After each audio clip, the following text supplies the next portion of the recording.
Hey guys, and welcome to a new Kyle Reviews video. Today I'm going to take a look at the best phone for each category that is off my opinion. So if you don't agree, that's cool, we're all different. But the categories I'm going to go for of 2023 is going to be, and I've got a list, the best all-rounder, the best all-out, so that's big specs, whatever, the best budget, and then the best small phone, just for a little bonus. But these are my picks, the best of each for this year, 2023. So let's get to it. I'm going to change the camera angle. Right, now we're in this view. You can see, I've got some notes here. This is for my reference. I'm going to let you see them anyway. But as I speak through this video, some things will appear here and then here on the blank side. So don't worry, it's not going to stay like this. So disclaimer, I don't have these devices. However, I've done my research. I've played with some of these devices in hand. I don't own them, okay? But let's go through this, each category, what my favourite phone of the year is, and maybe you should look it up.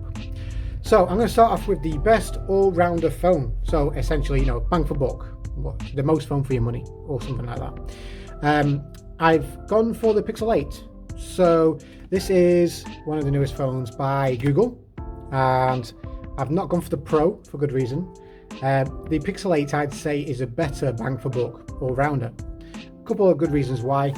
So biggest main reason for me has been the length of support you get for this phone now. 7 years of software support on a phone. That's fantastic. It's longer than what Samsung's done, or most manufacturers now anyway. Just look it up yourself, see what you think. It's amazing. It's a stock Android device, which means, in brackets, no bloatware. Now it depends what you class as bloatware, but I think there's no bloatware. It's just Google stuff pre-installed. And then it also comes with the Google AI Smarts. Now, if you've already used a Pixel, or at least researched them online, you'll know there's a lot of AI Smarts going on in Pixel phones these days. And with the 8 range coming out, so the 8 and 8 Pro, and I'm guessing the 8A when that does come, there are still more Smarts coming right now. There's just finalising them and then push them out in updates and all that. So it's sort of an investment too, because you're going to get more features appearing. So that's always fantastic. So best all-rounder for 2023 is going to go to Pixel 8. Wicked. Now the best all-out device, so crazy device, full of specs, does all this and that. It's got a bit of everything that anyone could want. I would say, even though it's on pre-order right now, I believe it's going to be released still in 2023, I'll have to give it to the OnePlus Open. Now, this has got a lot going for it as to why I put it for the best all-out device, the high-end. It's high specs. It's got the Snapdragon 8 Gen 2, 16 gigabytes of RAM, fast RAM as well. It's got a 2800 or 2800 nits peak brightness, which when it is fully out gives it the brightest screen released in a device, a mobile device. The Snapdragon 8 Gen 2 also supports ray tracing, wicked, and it does only have, it has a 512 gigabyte storage, fast storage, but that's enough, I would say, for most people. For me, if I had that device, I probably would want a terabyte, just because I'd also use it for my media production and that, on the go, a lot of video and pictures being taken. But for the general user, 512 will be enough. If you do look up its review videos right now online, the gaming experience is fantastic. Its multitasking features makes it a multitasking monster. It's a new way of doing it. You'll have to look it up. It's got this side tray thing going on with the apps and all that. It's a stylish design. The fold is rated for up to 1 million folds. Now I'm a little bit skeptical about that, but I'm sure they put it to 1 million for a reason. And the new camera system is a pixel stacked system. Again, I'm not going to go into detail, but look it up. Amazing cameras. This thing, all-rounder, it's a bit of a beast, whatever price you're going to pay for it.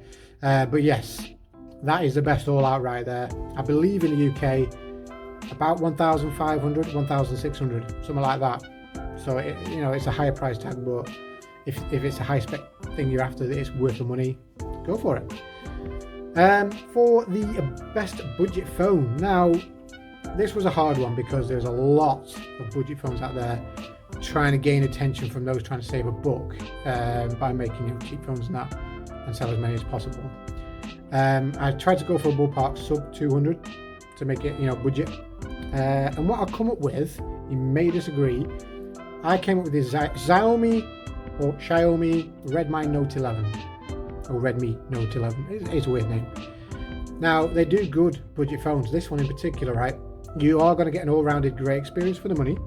It's 90Hz screen, so it does have a faster refresh rate. The screen itself is quite large, and it has a 5,000 mAh battery. Okay, it does have decent enough CPU and RAM to run games. It can run PUBG and whatever fairly smoothly, and that battery is a big one for a budget phone, so it's going to be an all-day battery if you're just a standard user. The all-round experience is going to be great with this phone. So if you're not after the biggest, craziest specs, but want it to troop on and just do what you need it to, that Xiaomi, it will do that, also with a smoother screen, But on top of that, as a little bonus extra, it's also any last gen.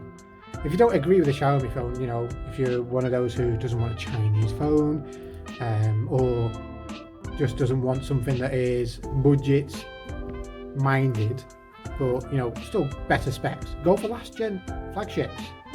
So depending on your own budget, the last gen flagships are still supported for software updates for so long. You're going to get higher CPU rates and more RAM and storage and a better screen, whatever. Go for that flagship that was last gen. That's fine. I am literally still recording this right now, even though my Pixel 6a is here. I'm recording this on my Samsung Galaxy S10. Okay. So what does that say? If it still does the job, go for it. But yes, that's your budget options there. Now, I did a little bonus category, which is the best small phone, because so many phones have come out, large screens, massive in the hand. It seems to be the standard nowadays. So what best small phone would I go for if I wanted that? Personally, I would probably go for the Z Flip 5. Now with the Samsungs, they are more embedded now with their folding technology, just being what many people go for when they think, oh, folding phone, should I try that? Samsung. The Z Flip range it has been an iterative update along the way, but the Z Flip 5 as it is right now is a great phone. And just the fact that it flips away to half the size of a normal phone and into your pocket, I would say, yeah, it's pretty damn small. So yeah, it's got a decent battery for its size. It has an upgraded outer screen now, so you can actually use your apps, or most of your apps anyway, without opening the phone. Stock wise, it just has widgets on the outer screen, but you install one app from the Galaxy App Store and suddenly you can use all your apps on the outer screen. It's dead easy. Solid screen, solid speakers, flips away nicely. The user experience on Samsung's UI is great for almost anyone.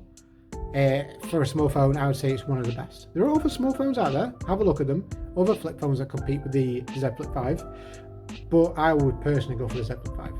And I think that's about it. I'm going to wrap it up now. This is my list of best each category phone for 2023.